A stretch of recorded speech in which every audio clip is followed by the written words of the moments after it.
Le voyage astral avec Daniel Kemp. Bonsoir, Daniel. Bonsoir. Prêt après reprendre les conférences après les vacances? Ouais, si on peut appeler ça des vacances, oui, on est prêt. Mm-hmm. Le voyage astral, c'est un sujet qui est qui a été très discuté, qui a été manipulé verbalement depuis au moins 2 à 3 siècles de façon différente. C'est donc dire que ça a amené un tas de versions de ce que est le voyage astral.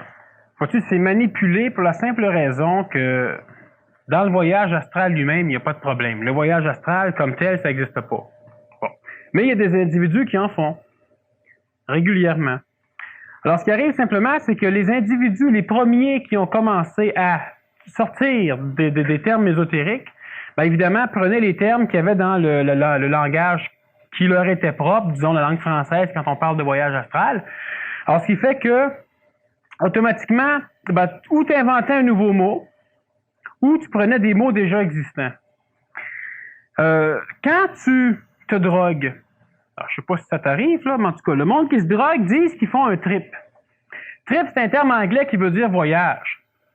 Mais est-ce qu'ils voyagent? Si tu les regardes faire sur leur chaise, là, eux autres, ils trippent. Mais est-ce qu'ils voyagent? Ils voyagent pas. Mais ils trippent. Donc, ils voyagent, même s'ils voyagent pas.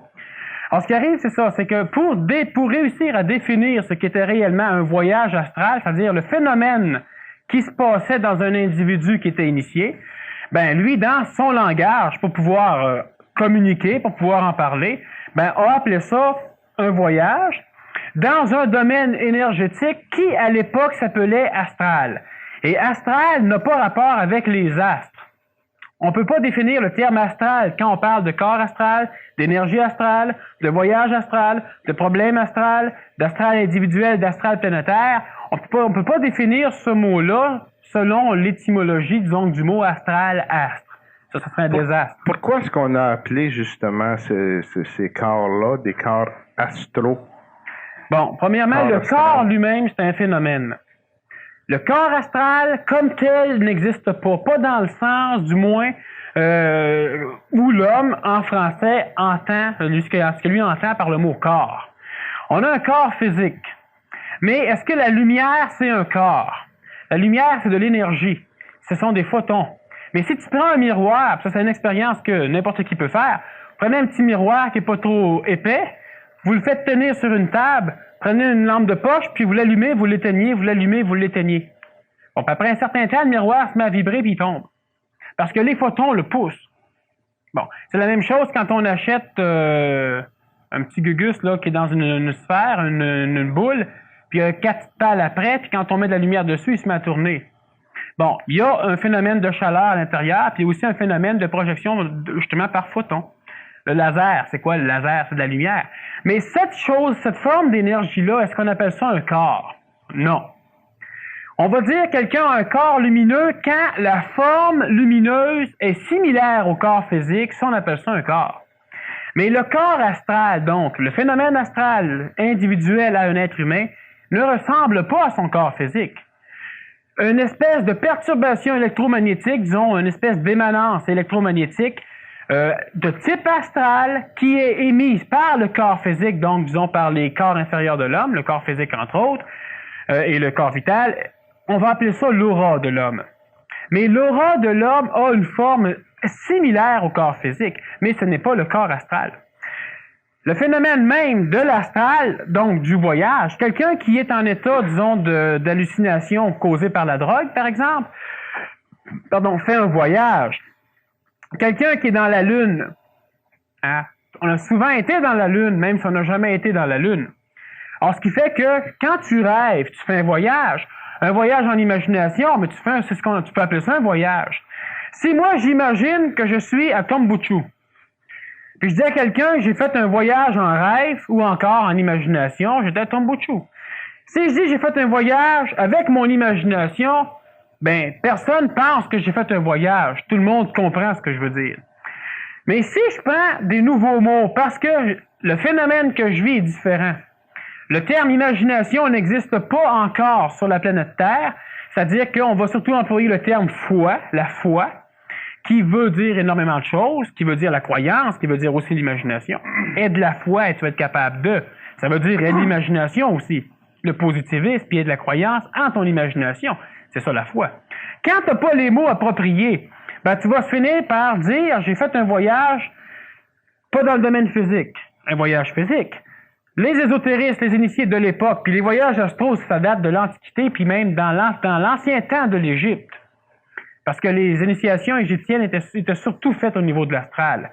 Alors, ce qui arrivait, c'est que les anciens ont déterminé, puis on va en reparler, de ce que c'est l'astral, justement, qu'est-ce qui est représenté par ce mot-là, ont déterminé un endroit énergétique, une forme énergétique, comme la parole en est une, comme la lumière en est une, puis comme le corps physique en est une, un endroit énergétique qui était inhérent à l'homme et à la planète, et dans lequel l'homme pouvait puiser des connaissances. Connaissances qui étaient fautives, frauduleuses, mensongères, illusoires ou réelles. Bon, ce domaine-là, qui est l'imagination de l'homme fait partie de l'astral. Les mémoires de l'homme font partie de l'astral. Bon, alors, ce qui arrive, c'est que ce phénomène-là, d'énergie qui entourait l'homme, ben, ces initiés-là l'ont appelé le domaine astral. Par après, ce mot-là est arrivé dans notre langue française et a fait concurrence au domaine des astres par similitude au niveau du vocabulaire, au niveau de la consonance sonore. Mais ça n'a aucun rapport. Alors, ce qui fait que moi, je parle de l'astral parce que c'est pas dans le domaine physique. Et les individus qui ont commencé à en parler à l'époque, en France surtout, en Angleterre un peu, mais surtout en France, de l'astral, ben, l'homme a pensé que c'était un monde similaire au nôtre, mais dans un autre plan, donc, par exemple, dans le domaine des morts ou dans un autre domaine. Domaine parallèle. Là, oui. Et quand on parlait de voyage, ben, ça remonte, excuse, à quelle époque, ça, Daniel? Ça remonte... en termes de date, là, vers les 1400-1500, où ça a commencé à se faire un peu plus sentir. D'ailleurs, on avait déjà parlé à cette époque-là de visiter, d'aller voir au bout du monde comment c'était sans envoyer de vaisseaux, sans envoyer personne. Mais en fin de compte, c'est des vaisseaux qui ont été donc c'est plus crédible. Parce que si on regarde les livres qui ont été écrits sur l'astral ainsi que le voyage astral dans les années 1890-1895, au moment où il y a eu une recrudescence ésotérique, des sciences occultes, ouais. On voit que les gens n'avaient pas beaucoup de connaissances parce que c'était très, très, très primaire, très... Il y avait ceux qui, disons, profitaient de certaines de ces connaissances-là. Hein? Tu allais suivre un cours, puis un cours, disons, de 3 ans ou de 5 ans ou de 15 ans, ben après 3 mois, tu pensais que tu en avais assez, tu t'en allais, tu ouvrais ta propre école, tu ouvrais ta propre clinique, tu mystifiais tout le monde, puis les mots clés que personne ne pouvait comprendre, tu t'en servais, comme la médecine a fait longtemps. Alors, ce qui arrive, c'est que, en parlant donc d'une autre sphère qui serait parallèle à la nôtre, mais du moins c'est ce que l'homme a compris, elle n'est pas parallèle à la nôtre, elle est dans la nôtre. Mais elle déborde un peu de la sphère matérielle, mais la matière fait partie du domaine astral. Mais l'astral ne fait pas partie du domaine matériel. Alors, ce qui arrive, c'est que si moi je parle donc de voyage astral, ben, automatiquement, l'individu comprend. Tu pars de là, puis tu t'en vas dans l'autre domaine. Comme quand tu meurs. Quand tu meurs, tu fais un voyage, mais un voyage dans le sens du voyage. Un déplacement. En temps et en espace. Ça, un voyage, c'est un déplacement. Un déplacement se fait toujours en temps, donc ça prend un certain laps de temps. Hein? Pour venir ici, il y en a, ça leur prend 5 minutes, d'autres, ça leur prend 2 heures. Alors, ce qui fait qu'un déplacement implique donc le temps et la distance, donc l'espace. J'aimerais arrêter ici, Daniel, parce que tu viens de mentionner les morts. Le voyage astral, quand on dit que c'est le monde, l'astral, c'est le monde des morts, est-ce que c'est un parallèle direct avec l'entité qui est morte, ou bien si on veut dire, ou si on veut dire les deux peut-être, que l'astral est en ligne directe et relié avec les pensées qui sont passées, qui automatiquement étant passées sont mortes? C'est ça. C'est que l'astral n'est pas le domaine des morts, mais les morts ne vivent que dans l'astral. Mais l'astral, c'est aussi le domaine des vivants. Des vivants qui ne vivent pas dans le moment présent, donc de l'humanité. à part, disons, une vingtaine d'exceptions. Mais ça, on va revenir un tout petit peu là-dessus. Je veux juste clarifier le phénomène voyage astral avant. Alors, ce qui fait que si moi je dis que l'astral, c'est une forme d'énergie qui est en moi, qui m'entoure, puis qui est tout partout à l'extérieur de moi, c'est pas Dieu. C'est-à-dire que c'est Dieu dans le ciel, comme le Nazaréen, où Jésus-Christ en a déjà parlé, puis comme on a déjà parlé lors d'une conférence qu'on a déjà faite. Mais par l'omniprésence, indirectement. Elle est omniprésente, mais sur la terre, et non pas dans l'univers. Laisse-moi finir. OK, pas c'est plus facile. Alors, ce qui arrive, c'est que cette énergie-là étant partout, moi, je peux m'imaginer, ou je peux penser, que le voyage astral existe dans ce sens que je vais me coucher, par exemple. Il y a une forme, un corps astral.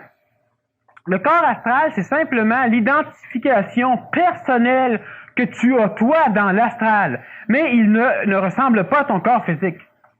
Par contre, toi, par l'imagination, qui est typiquement liée à l'astral, tu peux finir par t'imaginer un corps astral. Il y a plusieurs individus qui se sont couchés, ont pratiqué pendant un certain nombre d'années un décollement astral, donc faire partir leur corps astral. À faire ça, il y a un danger, c'est que tu fasses un dédoublement vital. Et un dédoublement vital, c'est quand la vie quitte le corps, donc tu meurs. Bon. Alors, c'est pour ça que plusieurs individus ont souvent annoncé que faire un voyage astral, c'était dangereux. Une autre forme d'école ont enseigné que le voyage astral était dangereux, mais que le voyage de l'âme était sécuritaire. L'âme et l'astral, c'est la même chose. Bon, c'est totalement la même chose. Alors, même dans la Bible, tu aimeras le Seigneur ton Dieu de tout ton corps, de toute ton âme et de tout ton esprit. L'âme ne vient qu'en deuxième, et on privilégie l'âme dans nos religions, mais c'est l'esprit l'important, pas l'âme. Alors, ce qui arrive, c'est que l'âme, c'est l'astral, et l'individu qui réussit, à un moment donné, à décoller, il voit son corps physique dans son lit, puis lui voit aussi sa forme astrale. Mais n'étant pas dans une conscience réelle, si lui, l'individu qui fait le voyage astral voit son corps physique, c'est que sa conscience n'est plus dans le corps physique. Mais s'il voit aussi son corps astral, c'est que sa conscience n'est pas non plus dans le corps astral. Si moi je sors de moi, puis que je me vois sortir, puis que je me vois moi, c'est que je suis ailleurs. Mais j'ai imaginé, parce que ma psychologie avait besoin de croire qu'il y avait un corps qui sortait pour faire un voyage. Alors, ce qui fait que le voyage astral lui-même, tu peux le bâtir comme tu veux, mais il n'existe pas comme ça. Un individu qui fait un voyage astral en fait lorsqu'il dort, dans son sommeil. Quand tu rêves à quelque chose, qu'est-ce que tu fais? Tu fais un voyage astral, mais tu peux le mélanger. Premièrement, il peut être perturbé par ta digestion, c'est-à-dire que si tu as une mauvaise digestion ou si tu as trop mangé avant de dormir, par exemple, bien évidemment, il y a plus de sang qui va à l'estomac et aux intestins pour accélérer l'assimilation. Donc, il y a une pénurie de sang au cerveau. Donc, le cerveau, qui est le centre de la conscience humaine, donc le centre du contact avec l'esprit, ben, fonctionne plus mal. Fonctionnant plus mal, attends-toi pas à avoir un rêve qui va être, que tu vas te rappeler totalement et comme il faut. Veux pas, ça ne peut pas arriver. Par contre, le domaine astral lui-même, il est composé de quoi? L'homme a, premièrement, un corps physique, un corps de matière. Cette matière-là, ici, elle a une forme, elle a une mémoire. Pourquoi? Parce qu'elle garde sa forme. La mémoire, on l'a aussi sur une cassette, audio, vidéo, on l'a sur une photographie.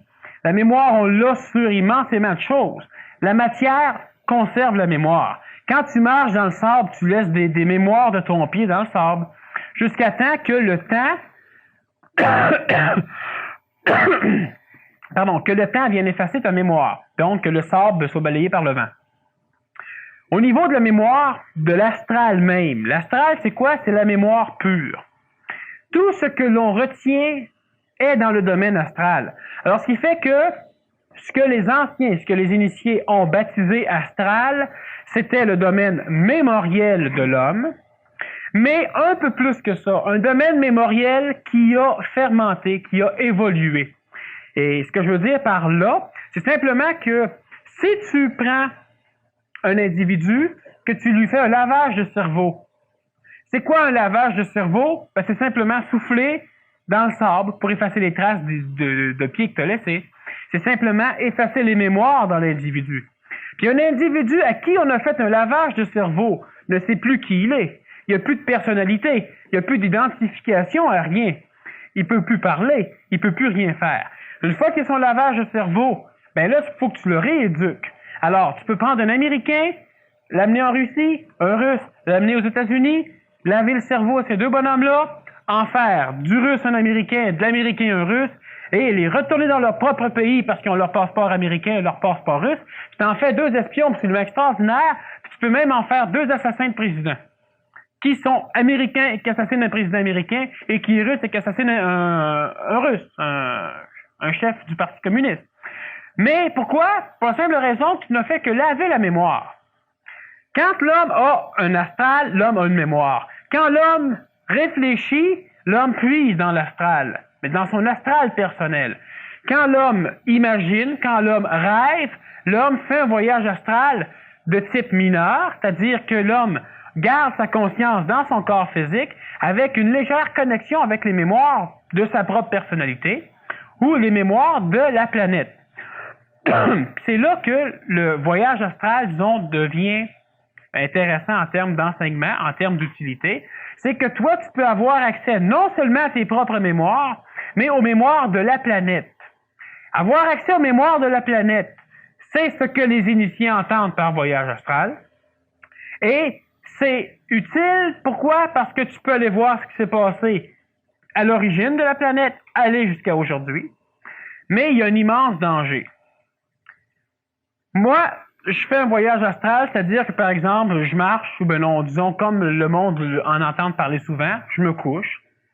Et faire un voyage astral, c'est quoi? C'est simplement prendre la conscience qu'on a dans notre tête, puis la mettre dans le domaine astral. Bon, c'est facile à dire, là, mais je vais expliquer. Si un camion vous pile sur le pied, un camion de 15 tonnes qui vous écrase un pied, instantanément, toute votre conscience va être placée dans votre pied. Si moi, j'arrive avec une petite aiguille puis je te pince une fesse en même temps que le camion te pèse sur le pied, tu vas te sentir l'aiguille sur la fesse. Faut que je pique fort en tabarouette, hein? Puis que je pique souvent.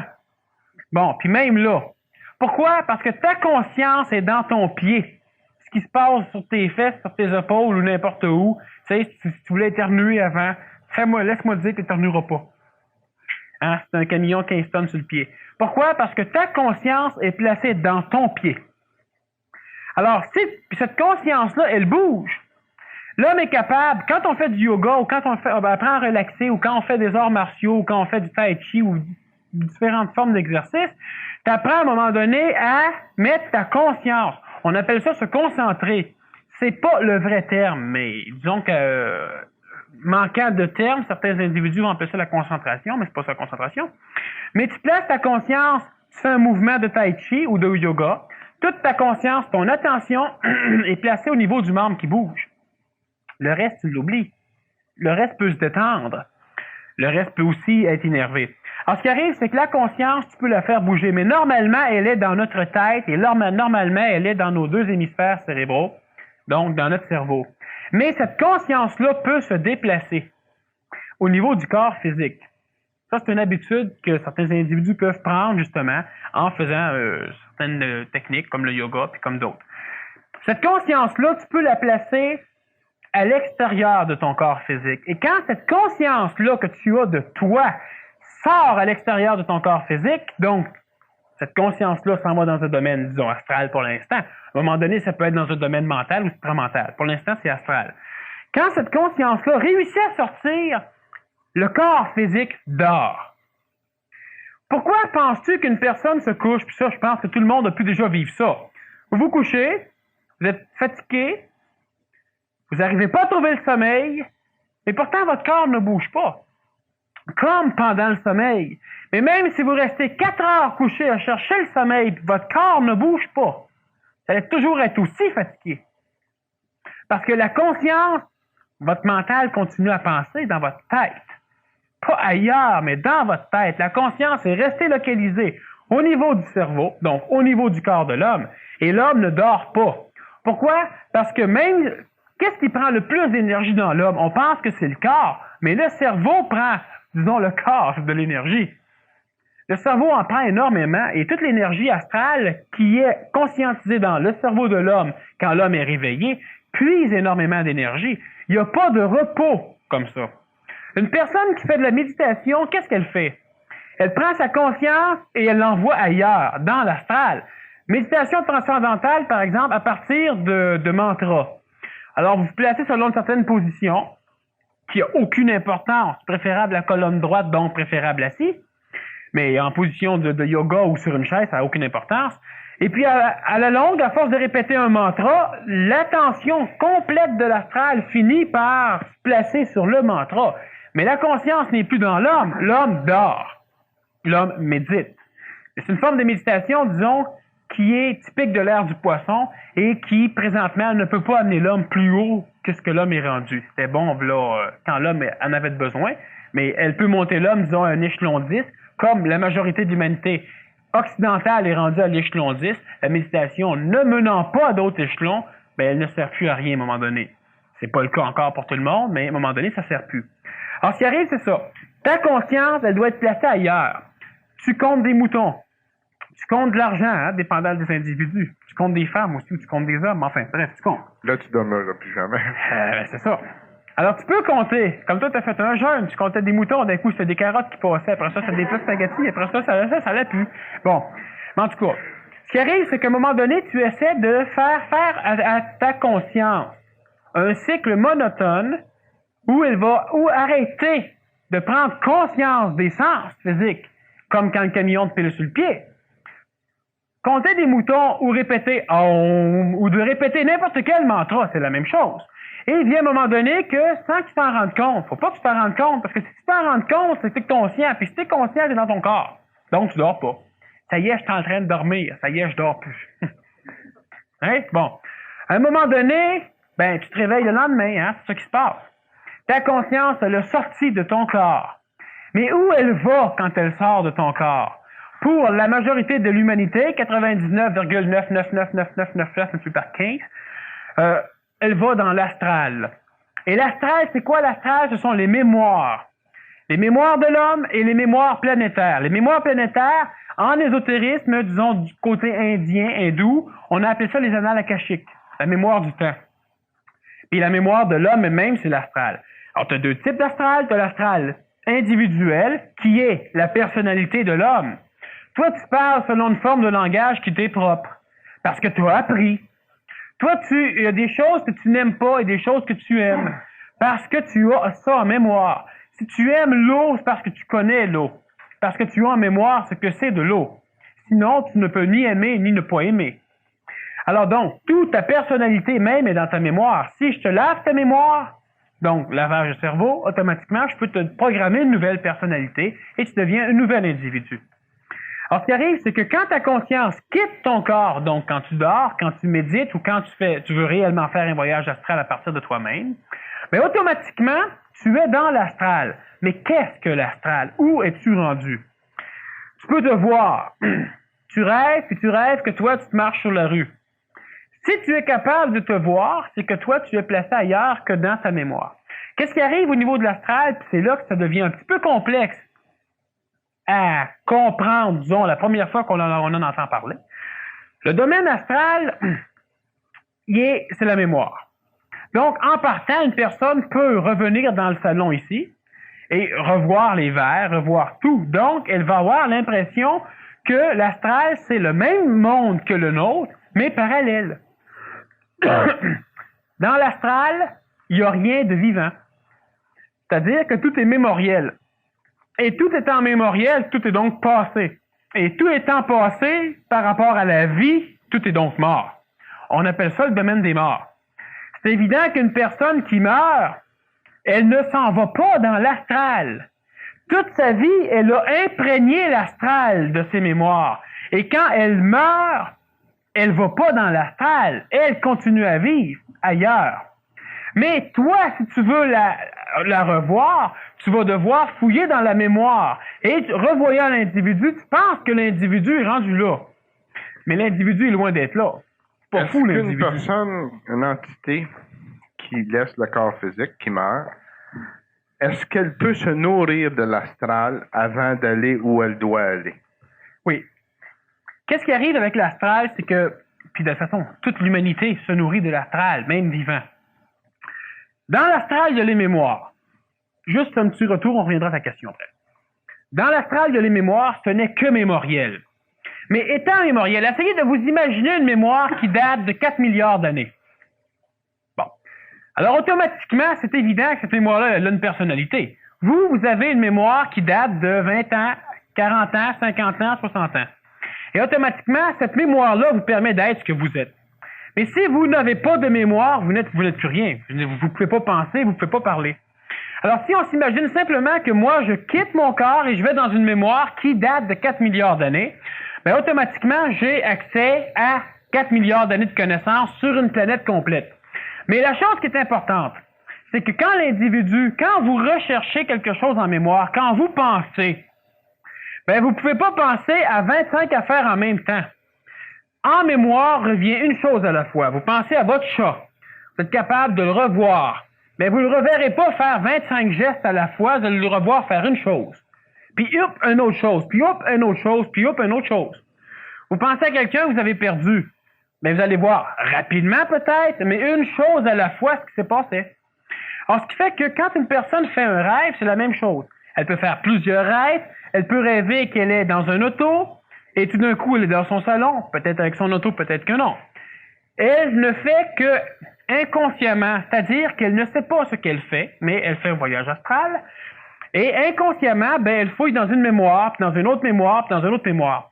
Mais toutes ces mémoires-là ensemble, si vous savez que le ciel peut être bleu, parce que vous avez déjà vu un ciel bleu.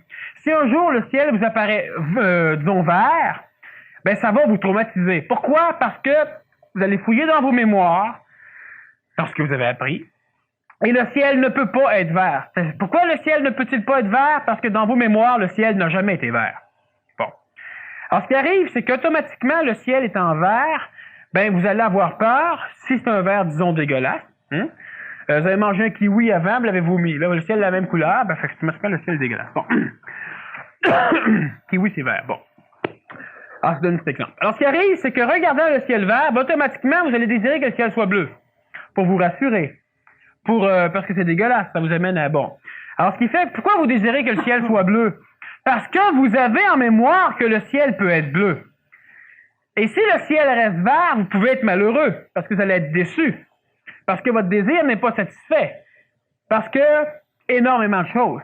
Ce qui fait que l'initié s'est rendu rapidement compte que la mémoire donnait naissance au désir, donnait naissance aux émotions, parce que tu vis quelque chose, physiquement ou psychologiquement, et psychologiquement c'est quoi? C'est astralement.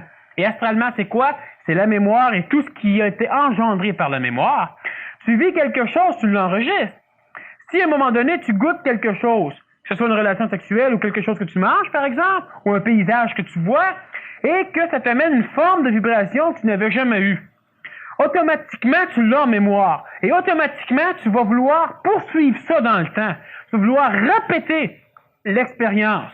Tu vas vouloir refaire une relation. Tu vas vouloir revoir un paysage pareil. Tu vas vouloir remanger la même chose. Mais là, tu es automatiquement devenu un être humain normal. Et tu es sujet à avoir ce désir-là, à être déçu parce qu'il ne sera pas toujours comblé, à avoir peur quand tu l'as, peur de le perdre, parce que tu sais qu'à un moment donné, il arrête, puis tu sais que tu vas te remettre en recherche pour le revoir. Si tu as vu un paysage extraordinaire, un merveilleux coucher de soleil que tu n'en avais jamais vu, tu vas le trouver extraordinaire, quel que soit le coucher de soleil. Mais si le lendemain, tu as un coucher de soleil qui est encore plus beau, ta mémoire n'interviendra pas. Tu vas trouver ça extraordinaire. Le lendemain, un coucher de soleil encore plus beau, ta mémoire n'intervient pas. Tu vas trouver ça extraordinaire. Le lendemain, un coucher de soleil absolument dégueulasse, avec un ciel vert. Ben là, automatiquement, tu trouves ça plate à mort. Puis là, tu te dis, crime, les autres c'était plus beau, puis tu ne voudras pas le voir, puis bon. Mais ramasse 30 ans d'informations comme ça. Ben, veux pas, tu vas être déçu souvent, parce que l'eau est plus aussi froide que tout à l'heure. Mais si tu n'aurais jamais bu d'eau froide, elle serait bonne en mot-à-dit, tiède comme elle est là. Mais vu que tu en as déjà bu, elle n'est pas bonne pantoute. Vu que ton char rouille, te rappelles qu'il a déjà été beau, donc automatiquement tu as des désirs, donc automatiquement tu es sujet à être malheureux, tu es sujet à avoir peur que ton désir soit pas satisfait. L'astral, c'est tout ça. Et quand l'homme fait un rêve, ben l'homme va fouiller dans des mémoires. Et l'homme peut, dans ces mémoires-là, les transformer. Parce que l'homme a appris qu'un verre pouvait être comme celui-là, comme celui-là, comme ça. Donc, de bien des manières. Donc, l'homme peut, maintenant qu'il l'a en mémoire, il peut transformer le verre à sa guise. Donc, l'auto verte que tu as, si tu la veux jaune, tu connais la couleur jaune. Mais essaie d'imaginer cette nappe-là d'une couleur qui n'existe pas sur la planète Terre. Tu ne seras pas capable. Tu vas pouvoir mélanger des couleurs que tu connais, mais inventer une couleur primaire, tu peux pas, parce que tu ne l'as pas en mémoire. Le jaune, l'avoir jamais vu, tu pourrais jamais imaginer quelque chose de jaune. C'est une couleur primaire. Tu auras beau mélanger bien du stuff ensemble, tu n'auras pas de jaune. À moins que... Bon. Alors, ce qui arrive, c'est ça. Tu ne peux pas imaginer quelque chose que tu n'as pas en mémoire. La mémoire, c'est l'astral. L'imagination, c'est simplement un puisement de connaissances, d'informations dans le domaine astral. Toi, tu dis quelque chose. Quand il fait beau, ben il ne fait pas mauvais. Ou encore, une chance qu'il neige pas aujourd'hui, il fait trop chaud pour pelleter. Bon, tu dis n'importe quoi. Ça, automatiquement, c'est mémorisé dans l'astral. Ça s'en va dans le domaine astral. Tout ce qui est dit, tout ce qui est forme, tout ce qui est agissement est mémorisé. Comme ma parole peut être enregistrée sur une cassette, c'est de la matière. Et tout ce qui est au niveau de la planète Terre, au complet matériel, enregistre. Il faut avoir le bon appareil pour le lire. Certains, avec leurs mains, parce que la métagnomie, peuvent lire justement des choses. Sinon, il te faut un appareil cassette pour pouvoir écouter une cassette. Il te faut un appareil vidéo pour pouvoir visionner une vidéo. Il te faut un appareil adéquat. Là, moi, ce qu'il faut pour pouvoir lire la mémoire astrale, mais l'homme est trop assujetti à l'astral pour pouvoir bien le lire. Alors, ce qui arrive, c'est ça. C'est que moi, j'entends parler, par exemple, de Jésus-Christ. Mais moi, Jésus-Christ, je l'aime pas parce que moi, je suis bouddhiste. Et automatiquement, tout ce qu'on me donne sur Jésus-Christ, ben, je transforme ça de ma manière et je finis par m'imaginer un Jésus-Christ puant, laid, robineux, avec une gang, puis tout ce que tu voudras. Bon. Alors, automatiquement, Jésus-Christ, dans l'astral, tout ce que j'ai imaginé devient une mémoire du Christ. Puis toi, quand tu vas faire un voyage astral, dans quelle des mémoires tu vas aller t'amuser? Tu vas aller t'amuser dans la mémoire réellement enregistrée par le passage du Christ sur la terre, ou dans la mémoire laissée par un des apôtres qui a connu le Christ, ou dans la mémoire d'un gars qui a connu un gars, qui a connu un gars, qui a connu l'autre, qui a connu le gars qui a vu le Christ, ou encore dans quelqu'un qui ne l'a jamais aimé. Alors, ce qui fait que toi, tu fais un voyage astral, tu fais un rêve. C'est un rêve initiatique. Pourquoi? Parce qu'il est plus clair. Pourquoi qu'il est plus clair? Parce que ta conscience est plus dedans. C'est juste ça la différence. Et plus ta conscience, elle est dedans, si moi je te dis, t'as un camion sur le pied, ben si tu sens pas ton pied, ta conscience, elle reste dans ta tête. Puis lentement, là, parce que je l'ai fait oxydocaïne avant, lentement, ton pied commence à dégeler, tu commences à sentir le poids du camion. Lentement, ta conscience, ça va dans ton pied. Puis quand ça va être tout dégelé, elle va être toute dedans pour aller essayer de la regeler. Alors, ce qui arrive, c'est ça. Tu fais un rêve, et ton rêve, ben, selon l'état, selon la qualité de la conscience que tu as dans le domaine de l'astral à ce moment-là, tu vas avoir un rêve en noir et blanc, un rêve que tu ne te rappelleras pas, un rêve en couleur, un rêve tellement intense qu'à un moment donné, ton corps physique va réagir. Présentement, le temps que prend la lumière à m'amener à moi, à mes yeux, à ma connaissance, le paysage que j'ai ici en avant, hein, la lumière voyage approximativement 300 000 km à la seconde, donc elle prend du temps. Le verre, je le vois parce que la lumière vient au verre et vient à mes yeux. Ça prend peut-être 1 millième de seconde, mais ça prend du temps. Bon, le soleil, on le voit, mais ça prend presque 7 minutes avant que sa lumière arrive sur la Terre. Donc, si le soleil arrête d'émettre, pendant 7 minutes, on va voir le soleil, puis après 7 minutes, on ne le verra plus. Puis si le soleil recommence à éclairer, ben, on ne le verra pas avant 7 minutes. Ça prend 7 minutes pour voyager dans l'espace pour arriver à nous toucher nos yeux. Ce que je vois a pris un certain temps avant de m'être amené. Un temps tellement minime qu'on dit que c'est instantané, mais c'est pas instantané. Donc, ce que je vois, c'est du passé. Et l'homme ne peut pas connaître autre chose que du passé. Quand je touche le verre, le temps que prend l'électricité au niveau de mes nerfs à m'amener l'information, ben c'est du temps. Et ce que je connais du verre, c'est rien que l'influx électrique qui m'est amené au cerveau. Ça l'a pris d'un certain temps. Donc, je ne connais que le passé. L'homme ne vit que dans l'astral. C'est pour ça que l'astral, c'est pas rien que le domaine des morts. C'est aussi le domaine de l'homme vivant qui, lui, ne vit pas dans le présent. Il vit 1 milliardième de millième de seconde en retard sur le présent, mais c'est ça l'astral. L'astral commence là. Alors, ce qui fait qu'automatiquement, moi, je me couche, je fais une sortie astrale en rêve ou consciemment, parce qu'il y a des techniques qui t'amènent à partir... Une sortie qui n'est pas une sortie. Exactement. C'est quoi une sortie astrale? C'est prendre ma conscience, la placer ailleurs. Et si je place ma conscience en Égypte, je suis en Égypte, mais j'ai pas besoin de me voir sortir de mon corps, de me voir traverser des murs, de me voir en Égypte. Mais je peux le faire. Si on disait, Daniel, que dans chaque humain, l'univers est dans l'humain, comme les grands initiés sont tous d'accord pour prétendre, à ce moment-là, on fait un voyage à l'intérieur de nous. Pas à l'intérieur du corps, mais à l'intérieur de nous. À l'intérieur de nous, ouais. Que je voulais dire. Non, je peux juste préciser. Ouais. Et puis, nous avons cette source de l'univers par l'omniscience, l'omniprésence et l'omnipotence, disons. Alors, il s'agit qu'on développe nos facultés, nos cellules, nos atomes, de façon à être en contact le plus parfait possible avec cette omniscience, omniprésence, omnipotence. Oui, mais le danger de l'astral, c'est ça, c'est que tu peux aller dans n'importe quelle omnipotence. Si on compare justement, pour faire une comparaison, si je faisais la comparaison suivante, je voudrais savoir si tu serais d'accord avec, c'est que ça serait comme si une personne, on dirait, veut voyager et puis veut aller en Floride pour s'acheter un terrain.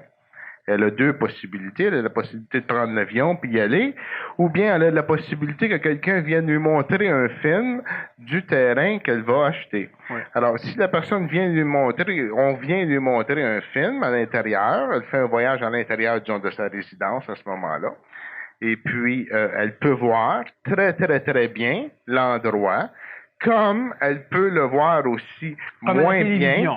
Comme ça peut être rempli d'émotions pour qu'elle achète, disons dans ce cas-là, parce que c'est une vente de terrain. Et puis les fleurs il peut y avoir eu du trucage de fait, et ainsi de suite. Est-ce qu'on pourrait faire un parallèle entre voyage astral qui serait dans la maison, soit à l'intérieur ici, tu fais ton voyage à travers tes cellules, tes atomes, au lieu du voyage. Le voyage, au lieu de se transporter, c'est à l'intérieur. Tu peux aller en Égypte voir les pyramides. Tu peux trouver ça laid, parce que ça sent bien les choses. Puis tu peux le regarder de ton salon à télévision. Tu peux trouver ça beau, tu peux trouver ça laid, tu peux trouver ça extraordinaire, tu peux trouver ça plate, dépendant de ce que tu as à la télévision. L'astral, ça serait la même chose. Maintenant, si tu as la technique ou l'appareil pour pouvoir lire, parce que la télévision, si t'as pas de télévision, tu auras beau regarder dedans un verre d'eau, tu vas prendre pas mal de temps avant de pouvoir voir, à moins qu'il y ait la télévision du voisin de l'autre bord par la fenêtre, là. Mais sans ça, tu risqueras pas de voir la télévision. L'astral, c'est la même chose. Si tu n'as pas la technique, l'homme a la technique instantanément quand il dort, mais l'homme oublie souvent, et l'homme transforme ce qu'il voit, puis souvent, l'homme va simplement jouer dans ses propres mémoires astrales en incorporant des choses extérieures. Alors moi, j'ai pas de corvette, fait que je rêve que j'ai une corvette. Bon, par contre, c'est exactement comme tu disais quand même, si moi je décide dans voyage astral d'aller en Égypte, en réalité, je vais pas nulle part. La mémoire, elle est là. Je fais juste me mettre en contact avec cette mémoire-là. Je deviens en harmonie vibratoire avec une forme de mémoire. Sauf que l'homme n'a pas le discernement, et l'homme ne peut pas savoir. C'est pas grave. Mais présentement, disons que si l'homme le sait, c'est pas grave. Si l'homme ne le sait pas, c'est grave en crime. C'est que l'homme ne peut pas savoir si la mémoire avec laquelle il est en contact, c'est une mémoire authentique ou une mémoire laissée par un autre individu. Des individus, présentement, de plus en plus, qui tout d'un coup sont en contact avec Dieu. Mais ça, c'est en contact avec une mémoire astrale, avec le Dieu dans le ciel, le Dieu qui a été créé par l'homme à son image et à sa ressemblance. Bon, le Dieu qui te parle, le Dieu qui te dit, il va tuer un tel parce qu'il y a le diable dedans, parce qu'il n'est pas capable de le faire lui-même. Le Dieu qui te dit que si tu fais pas telle chose, tu vas être puni. Le Dieu qui a ses armées pour venir te protéger. Le Dieu qui est comme tous les rois humains. Le Dieu qu'il faut que tu offres des choses. Le Dieu qu'il faut que tu fasses pénitence tant de jours, telle affaire tant de jours. Bref, juste pour lui montrer que tu l'aimes. Même si tu l'aimes pas, si tu fais ça, tu vas réussir à l'avoir, tu sais. Habituellement, ça, c'est une préparation à un grand coup. Oui, exactement. Alors, quand ce Dieu-là vient tout te dire ça, que tout est parfait, que tu lâches ton travail, que tu vends ta maison, que tu fais tout ce que tu voudras, jusqu'au jour où ce que tu passes dans les journaux parce que tu as assassiné ta femme, tes 2 enfants, que tu as fait des crucifix de sang partout dans les livres, puis tout ça, ben c'est ça. Ça, c'est l'astral qui, à un moment donné, t'as carrément eu. Bon. Alors ça, c'est exactement comme ta photo. Tu as une photo, c'est extraordinaire, t'achètes. T'achètes jamais par photo, t'achètes jamais dans l'astral non plus. Ce que tu vois dans l'astral, ça peut être bon. Ça peut être bon un certain temps. Ça peut être bon tout le temps. Ça peut être mauvais en crime. Puis ça, c'est l'homme qui est là, qui doit juger. Mais pas parce que tu as une voix qui te parle dans ta tête qu'il faut justement que tu te mettes à terre. Est-ce qu'on pourrait dire, Daniel, qu'un des signes du Dieu dans le ciel, disons qu'on sait qu'il est astral, serait si la personne est émotive? Si une personne émotive, automatiquement, risque, quand ces choses-là arrivent... Mais un Dieu qui ressemble à un être dangereux. humain, en partant, c'est un Dieu créé par l'être humain. Et puis l'homme, dans l'ancien temps, a eu des craintes, parce que l'homme ne connaissait pas tout. Et ne pas connaître tout, c'est quoi? C'est ne pas avoir la connaissance de tout en mémoire. Et comme tu n'as pas la connaissance de tout en mémoire, tu sais en mémoire que quand tu as voulu flatter ce gros nounours des cavernes-là, ben que lui aussi a voulu te flatter. Mais comme il y a des grosses griffes et une grosse patte, ça fait mal. Tu sais que quand tu as voulu tirer la queue à ce dinosaure-là, que ça n'a pas marché, t'es un homme des cavernes. Donc, tu sais en mémoire que ce que tu ne connais pas peut être dangereux. De ce fait, puis ça, à la longue, ben tu as peur de l'inconnu. Ça, c'est correct. Ça, tu l'as en mémoire. Ce que tu sais pas, c'est dangereux. Bon, en partant, ça te clean de belles affaires. Ça te ferme bien des portes à connaissance. Ça te préserve aussi de certaines conneries. Bon, c'est parfait. Ce qui arrive simplement, c'est qu'il va venir un moment donné où toi, tu vas vouloir expliquer des choses. Et ce que les yeux ne peuvent pas voir, ben l'imagination le crée. L'astral le crée. Quand tu entends un bruit bing-bang chez vous derrière une porte, tu commences par dire « paniquons pas, c'est peut-être rien ». Puis si c'est quelque chose, je paniquerai. Mais vu que c'est peut-être rien, panique pas tout de suite, je le sais pas, tu sais. Mais c'est ridicule. Tu ouvres la porte, tu vois un lion, tu retournes, tu regardes ta femme, panique, c'est quelque chose. Tu sais, ça reviendrait à ça. Alors, ce qui fait que, toi, tu sais, c'est quand même mieux que de paniquer tout de suite. Si on veut. Tu sais. Mais ce qui arrive simplement, c'est ça. C'est que toi, tu ne le sais pas, tu as peur, mais tu te dis, tu essaies de donner une raison pour pas avoir peur. Donc, tu crées la raison. Et tu peux créer un Dieu aussi pour expliquer toutes les raisons. Ben, au début, tu crées plusieurs dieux. Parce que tu fais les familles divines comme les familles humaines. Avec le Dieu qui a marié un tel, qui a eu les enfants, qui a eu ici, qui a versé jusqu'aux demi-dieux puis jusqu'aux hommes. Comme on a eu longtemps. Jusqu'à un moment donné où, créant plein de chicanes, ben, tu finis par monopoliser ça, faire un Dieu. Mais ce Dieu-là est créé par l'homme. Il y a une entité. Ben, c'est pas une entité, c'est bien plus qu'une entité qui existe. Le Dieu dans les cieux. Pas le Dieu dans le ciel. Ça, je le dis souvent, Nazaréen lui-même faisait la différence. À un moment donné, on la fera comme du monde. Mais pour l'instant, disons qu'on peut se contenter de ça. Alors, ce qui arrive, c'est ça. Lentement, tu finis par avoir une religion, mais avoir différentes religions.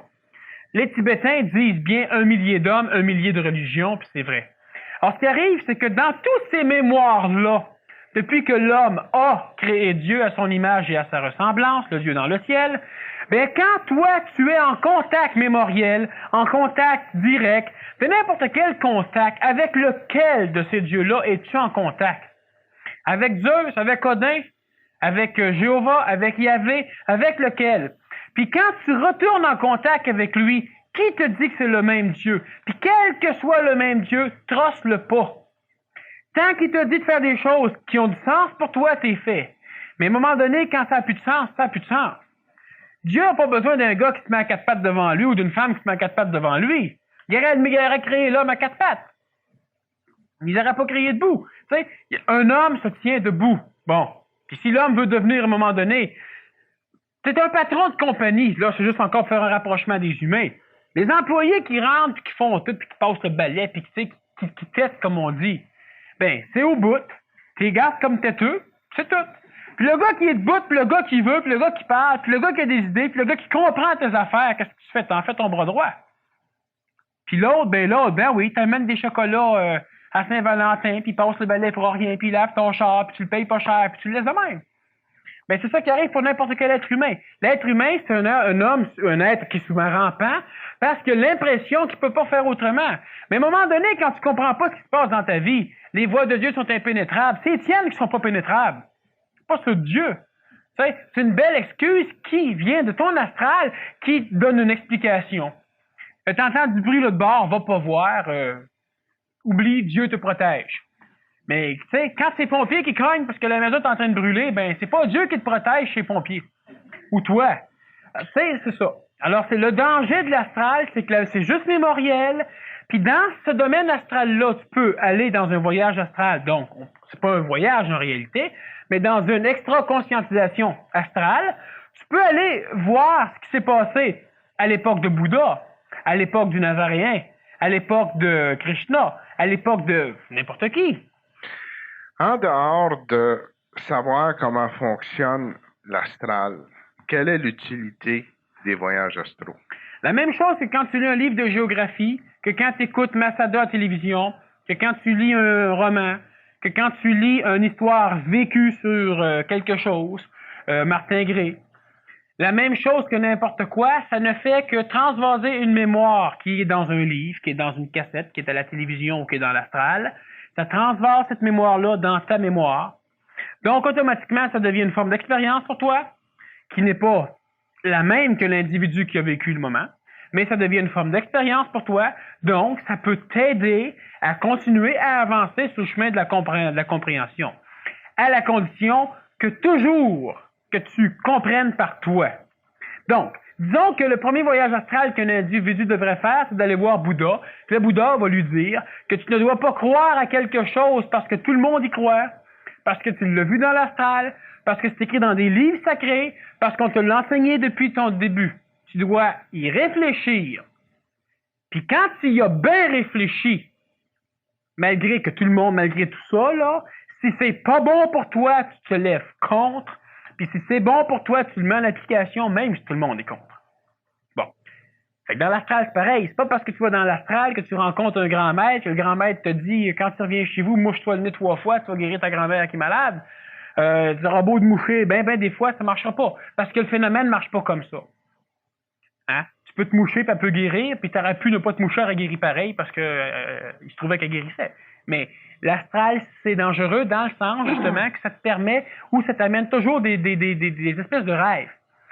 Tout d'un coup, tu es chez vous, paf, t'as un flash, il va y avoir un accident. Tu t'en vas, pas d'accident, rien là. D'un coup, tu es chez vous, paf, mon faire passer tomber à terre. Tu vas voir, il n'est pas tombé à terre. D'un coup, tu es chez vous, paf, le grille-pain, il est pogné. Tu vas voir, ah, le grille-pain est pogné. Hey, ça marche! Je suis prophète! Ben oui, tu sais, 20 fois ça marche pas, une fois ça marche. T'es prophète, ça marche. C'est ça le problème. Tu ne vois que quand ça marche. Tu vas faire tirer aux cartes, c'est la même chose. Une tireuse qui tombe dessus, tu crées à ça comme c'est pas possible. À ce moment-là, c'est que les gens recherchent des personnes comme ça. Ce sont des gens qui recherchent du sensationnalisme c'est leur astral qui veut à travers leur personnalité pour régler les problèmes qu'ils ont parce qu'ils sont pas bien à leur peau. Typiquement ils n'ont pas confiance au Père dans les cieux ou ils ne font pas confiance à Dieu le Père, celui qui habitait Jésus. Parce qu'ils ont entièrement confiance en la force, en cette force. Et ils n'ont pas besoin de. Mais pour avoir confiance, c'est que l'homme ne peut pas arriver à avoir confiance totalement et intégralement s'il n'a pas le savoir. Parce que si tu n'as pas le savoir et que tu as confiance, tu as toujours le doute dedans, puis c'est bon que tu l'aies le doute dedans. Oui, mais par contre, tu peux avoir confiance que tu vas savoir. Oui, mais c'est mieux d'avoir confiance que tu vas savoir que d'avoir confiance en cartomancie. Oui, par contre, ça ne se développe pas. Ça arrive tout seul ou ça arrive pas. Puis ça, tu peux pas le savoir. Tu peux croire longtemps que tu sais puis pas savoir parce que c'est mémoriel. Le voyage astral, c'est quoi? C'est ça. Tu es dans ta conscience corporelle, tout d'un coup, tu fais une extra-conscientisation. Les initiés appellent ça voyage parce qu'il n'y avait pas les termes. Puis maintenant que l'homme a les termes, ben l'homme prend voyage en pensant que voyager en Afrique gratuitement sans danger, un voyage de groupe, puis... OK. Si on regardait une autre facette du voyage astral, Daniel, si on prend durant la guerre 39-45, quand Rudolf Steiner était en Allemagne, Rudolf Steiner, qui est un cerveau très avancé, et qui était du côté de Hitler. Naturellement, il était très avancé ésotériquement, Rudolf Steiner. Et puis, à un moment donné, il était dans l'astral, et puis il a vu Hitler, la force de Hitler, ainsi que toutes les grégores d'Hitler. Et puis là, Rudolf Steiner a décidé de changer de clan. Il a vu qu'est-ce que c'est que Hitler était en train de faire en allant dans l'astral. Oui. Maintenant, ayant, comme j'ai mentionné tantôt, Rudolf Steiner, je pense que c'est un bonhomme qui avait quasiment, c'est-à-dire qui était très, très avancé ésotériquement parlant. C'était peut-être pas un grand initié, mais il avait quand même beaucoup de connaissances et il pouvait faire de la pratique de plusieurs choses. Alors, lui, ce qu'il a fait, c'est qu'il a essayé d'empêcher, il a essayé de faire des renversements dans l'astral. Ça a fait des maudits combats, apparemment, d'une façon extraordinaire, mais il s'est aperçu par la suite que ça allait absolument rien donner. Mais il y a possibilité, si je comprends bien, si je me fie à ce que c'est dire, qu'on a répété à travers les livres que je viens de mentionner, d'aller dans l'astral pour changer des situations globales sur la planète Terre dans certaines conditions. Bon, moi, juste expliquer un petit peu ce que tu dis là. Oui. Thomas Édouard Laurence a fait la même chose, Laurence d'Arabie. Lui aussi a joué là-dedans. Pendant la Première Guerre, je crois, la deuxième, je crois. Une de ces deux-là, il y a eu en masse. Et puis, si tu prends juste Adolphe, lui, déjà, en pensée, ses plans étaient faits. Mais pas juste dans sa tête, dans la tête de bien d'autres individus, hein, parce que lui, c'était un moineau là-dedans, parce que c'est d'autres individus qui menaient ça. Il y avait un agrégore très fort qui était formé. Mais ça, c'est en forme pensée. C'est-à-dire que c'est ta pensée. Toi, tu veux tuer quelqu'un. Tu veux tuer quelqu'un, tu prépares, tu astiques ton revolver, tu fais du sport, tout ça, tu te prépares, bon, tu sais. Ce qui arrive, c'est que quelqu'un qui va dans l'astral va voir. Ça, c'est mémoriel maintenant, tu l'as pensé. Donc, il voit tout le cheminement astral. Et si lui va perturber le cheminement astral, donc il va transformer cette pensée-là, quand l'individu, quand Adolphe, il faisait référence, parce qu'Adolphe, ses secrétaires l'ont dit souvent au procès de Nuremberg, qu'il parlait souvent à personne dans la salle. Hein? Puis lui, il voulait pousser la race aryenne. La race aryenne, c'est quoi? C'est la première sous-race blanche, la 5e race mère. Alors, je veux dire, il connaissait l'ésotérisme de A à Z, Adolphe. Alors, ce qui arrivait, c'est quand il faisait référence à ça, à cet égrégore mémoriel-là, à l'astral, comme tout à l'heure, je te dis, tu fais un voyage astral, c'est ce que lui faisait dans un égrégore. Quand tu fais une prière, le Notre Père, par exemple, ou quand un exorciste veut exorciser quelqu'un, ben, il fait juste répéter certaines formes pensées et ça attire un égrégore qui a été créé par tous ceux qui se sont servis de ces formules-là. Ce qui fait que plus un exorciste, comme dans l'Église catholique, il y a eu plusieurs exorcistes qui ont été faits, ben, automatiquement, un prêtre qui se sert de ça, ben, amène à lui toutes les formes pensées mémorielles, donc astrales, d'exorcisme, qui fait qu'il devient extrêmement puissant. Comme Adolphe était puissant à manipuler les foules, parce qu'il se servait de formes pensées, que Napoléon s'est servi, que Kubilai Khan s'était servi, que Genghis Khan s'était servi, que Philippe de Macédoine s'était servi, pas Alexandre son fils, mais Philippe, oui, puis il y en a d'autres. Alors, ce qui fait que, se servant de ça, ben, il pouvait faire ce qu'il a fait. Mais si un individu, il y en a eu plus qu'un, il y a eu Rodolphe Steiner, mais il y en a eu d'autres, Adolphe et Rodolphe, mais Rodolphe, lui, quand il allait là-dedans, s'il était capable de transmuer, et ça se fait très bien dans l'astral, de transformer l'égrégore, ben, automatiquement, Adolphe Hitler, en y faisant référence, ben, avait une référence qui n'était pas adéquate. Quand Adolphe a su que les forces anglaises a pensé que les forces anglaises étaient 3 fois ce qu'ils étaient en réalité. Mais Adolphe, qu'est-ce qu'il a fait tout d'un coup? Ben, il est allé voir, il s'est amusé. Je sais pas si c'était un gala ou c'était pas un film, en tout cas, c'était pas quel monde qui chante, en tout cas, là, chorale, l'opéra. Et puis après ça, fatigué, il a pris des médicaments pour dormir, puis il s'est endormi. Malgré qu'il savait que jamais il fallait qu'il fasse ça parce qu'il était fait. Ben, il était fait après, parce qu'il y a eu un débarquement en Normandie qui a balayé l'Allemagne. Pourquoi? Parce que les chars allemands qui auraient pu carrément rejeter le débarquement ne pouvaient pas être déplacés sans l'ordre d'Adolf Hitler, puis Adolf Hitler ne pouvait pas être réveillé parce qu'il dormait. Puis à cause de ça, le débarquement de Normandie a réussi, puis à cause de ça, les Allemands ont perdu. Les Japonais, c'est d'autres choses à cause des bombes. Bon, alors ce qui fait que le seul travail que tu fais dans l'astral permet à un mec de faire une connerie. Puis les petites choses que tu fais dans l'astral, un individu est malade, c'est-à-dire qu'il est schizophrène, ben non, je veux dire, Même les enfants. Tu sais, il y a des choses, des fois, l'éducation, tu peux la faire dans l'astral. Bon, les rose-croix se servent de certaines formes justement, de correction pendant leur sommeil. T'essaies pas de manipuler un enfant ou quelqu'un pour qu'il fasse comme tu veux. Mais c'est évident que si lui se fait du mal, tu peux peut-être simplement transformer certaines choses. Alors, ce qui arrive, c'est que les petites choses que tu peux transformer dans l'astral, juste les petites choses. Un dicton militaire qui est assez amusant, c'est que un cheval a perdu un clou. Non, à cause d'une roche, un clou a été perdu. À cause d'un clou, un fer a été perdu.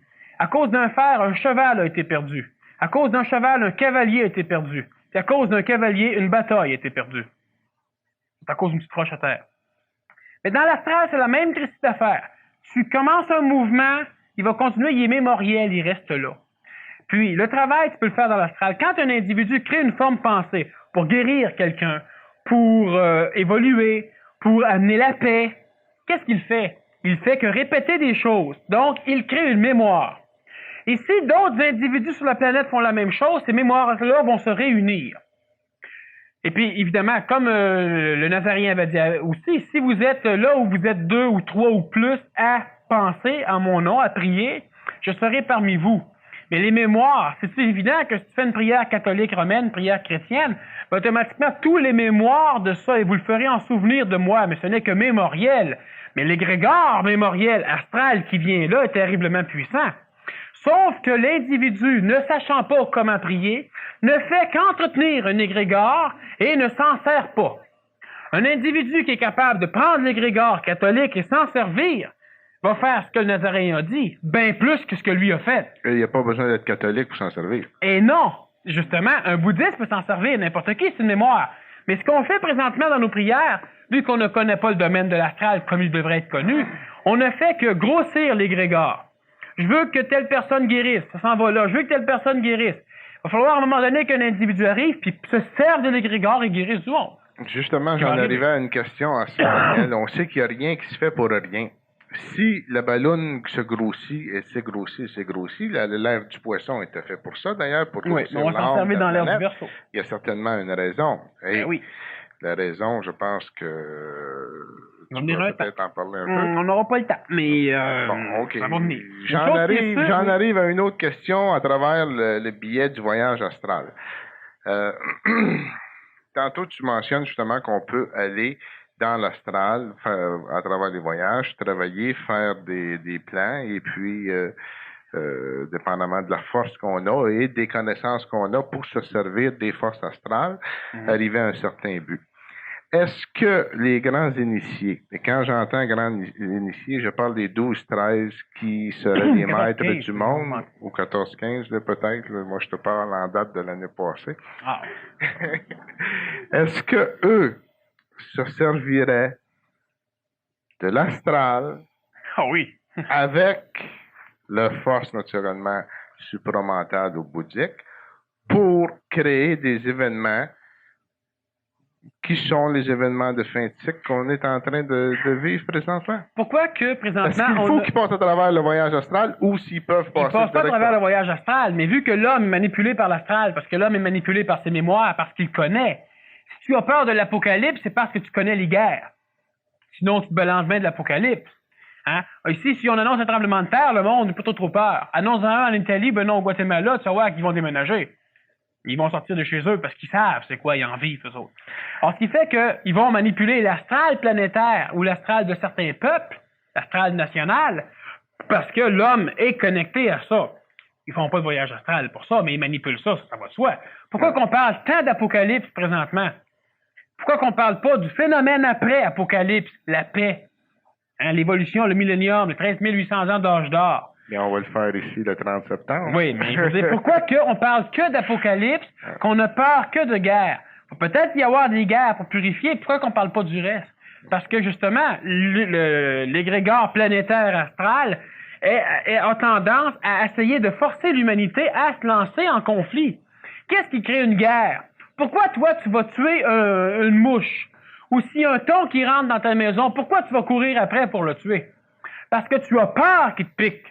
Et quand tu as peur, tu attaques. Parce qu'une attaque, c'est juste une défense. Il n'y a jamais personne qui attaque, à part quelques malades, mais tu n'as pas de nation malade. Ils ont peur.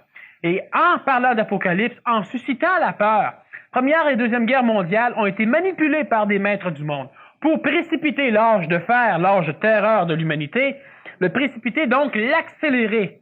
Et quand on va avoir vécu sur la Terre le plus de calamités possible, ben là, l'âge d'or va pouvoir arriver plus rapidement, donc avant l'an 2000, et ça c'est l'âge d'or, l'âge d'évolution de l'humanité. Présentement, on parle que d'Apocalypse, on parle que de choses du genre. Et il semblerait que ces planétaire. phénomènes-là, comme si on prend, disons, on isole ce qui s'est passé durant la guerre 39-45, les 6 millions de Juifs qui sont morts, dont la moitié ont été martyrisés. La moitié qui ont été martyrisés, c'est des souffrances absolument écœurantes et extraordinaires, qui ont servi à énergiser l'âme de la planète d'une façon juste le phénomène énorme, psychologique qui a fait, depuis ce temps-là, évoluer la planète à tout niveau, tu sais ce que ça leur très rapidement. Tu as 6 millions de Juifs. Tu as un camp de concentration avec 30 000 Juifs qui sont tous dedans. Tu as 600 soldats allemands qui contournent le camp et qui le protègent avec des mitraillettes. Tu as 30 000 Juifs qui passent dans les chambres à gaz puis qui se font exterminer. 30 000. Qu'est-ce que ça aurait pu faire? Essayez juste de voir ça, c'est la psychologie. L'homme ne pense pas pouvoir le faire. L'homme est pris par son émotivité, puis l'homme a peur. Mais 30 000 Juifs qui décident qu'on sort du camp de concentration. Les 600 soldats allemands, puis leur clôture de barbelés, y aurait-tu pu empêcher 30 000 bonnes femmes, bonhommes de sortir de là? Il y aurait eu peut-être 10 000 morts, plus 600 soldats allemands, puis il y aurait eu 20 000 libres. Ben, ils sont fait exterminer. Pourquoi? Parce que justement, ils étaient manipulés par l'astral planétaire, par tout le phénomène astral. C'était avait une utilité. Mais tu me parlais tout à l'heure de manipulation astrale. Un individu seul, c'est quelqu'un. Un individu dans une foule, c'est rien. Puis, quand tu places le monde en gang, ils valent plus rien. Puis ça, on l'a pu le voir au niveau des camps de concentration. L'homme commence à changer parce que l'homme devient individuel. L'astral, c'est manipulé par les maîtres, c'est manipulable par nous autres avec, comme par Rudolf Steiner. Puis c'est très très fort comme force.